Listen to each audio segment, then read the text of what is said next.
Hi friends, അങ്ങനെ നമുക്കൊരു അടിപൊളിയായിട്ടുള്ള ചിക്കൻ ചീസ് ബോൾ ഉണ്ടാക്കാം. അങ്ങനെ അതാ 400 ഗ്രാം ചിക്കൻ, ബോൺലെസ് ചിക്കനാണ് എടുത്തിട്ടുള്ളത്. നല്ലപോലെ കഴുകി വൃത്തിയാക്കി ക്യൂബ്സ് കട്ടാക്കിയിട്ട് എടുത്തിട്ടുണ്ട്. അത് നമുക്ക് ഒരു ചോപ്പറിലിട്ട് കൊടുക്കാം. അതിലേക്ക് ഒരു ഉള്ളിയും 3 പച്ചമുളകും, ആവശ്യത്തിന് ഉപ്പും,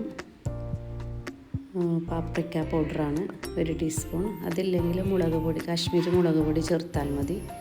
അങ്ങനെ ഒറിഗാനോവും ചേർത്ത് നല്ലപോലെ അരച്ചെടുക്കാം. അങ്ങനെ മല്ലിയില എന്നിവയെല്ലാം ചേർക്കാം. ഞാൻ മല്ലിയില ചേർത്തില്ല, അത് ചേർത്താലും ടേസ്റ്റ് ഉണ്ടാവും. അങ്ങനെ നല്ലപോലെ അരച്ചെടുത്ത് റെഡിയാക്കാം.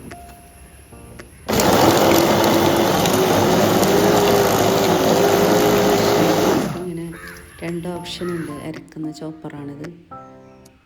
ഇതിൽ നല്ല അരച്ച് കിട്ടും. അങ്ങനെ ഇത് നമുക്കൊരു പാത്രത്തിലേക്ക് മാറ്റാം.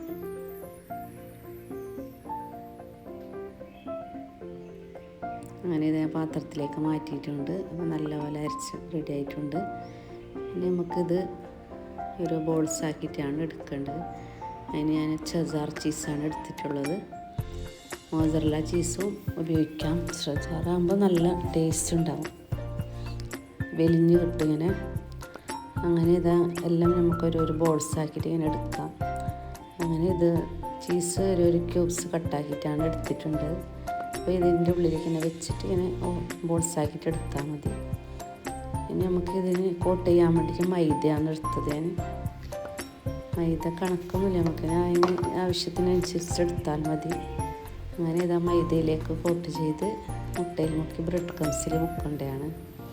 അങ്ങനെ ഇതെല്ലാം മൈദയിലേക്ക് കോട്ട് ചെയ്ത് വെച്ചിട്ടുണ്ട്. ബോൾസ് ചിക്കൻ അരച്ച് ഇങ്ങനെ നനവുണ്ടോണ്ട് ബോൾസ് ഇത് മൈദ വേഗം പിടിച്ച് കിട്ടും. അങ്ങനെ എല്ലാം റെഡി ആയിട്ടുണ്ട്. ഇനി നമുക്കിത് 2 മുട്ട കലക്കി ഉപ്പും കുരുമുളകും ഇട്ടിട്ട് കലക്കിയതാണ്. അതിലേക്ക് ഈ ബോൾസ് ഇട്ട് കൊടുത്ത് ബ്രെഡ് ക്രംസിൽ മുക്കിയിട്ട് റെഡിയാക്കിയിട്ട് എടുക്കാം.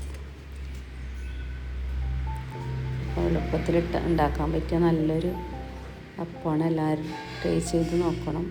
അങ്ങനെ ഇത് എണ്ണ ചൂടാൻ വെച്ചിട്ടുണ്ട്. അപ്പോൾ എണ്ണ നല്ല ചൂടായി വന്നിട്ടുണ്ട്. ഇനി നമുക്ക് എല്ലാം ഇതിലേക്ക് ഇട്ട് പൊരിച്ചെടുത്ത് റെഡിയാക്കാം.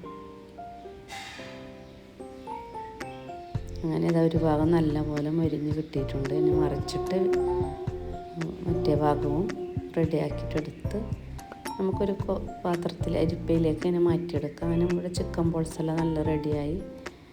ഇനി നമുക്കിത് സെർവ് ചെയ്ത് നോക്കാം, കഴിച്ച് നോക്കാം. അങ്ങനെ നമ്മുടെ അടിപൊളിയായിട്ടുള്ള ചിക്കൻ ബോൾസ് റെഡി ആയിട്ടുണ്ട്. എല്ലാവരും വീഡിയോ ഇഷ്ടപ്പെട്ടാൽ ലൈക്ക് ചെയ്യുക, ഷെയർ ചെയ്യുക, സബ്സ്ക്രൈബ് ചെയ്യാത്തവർ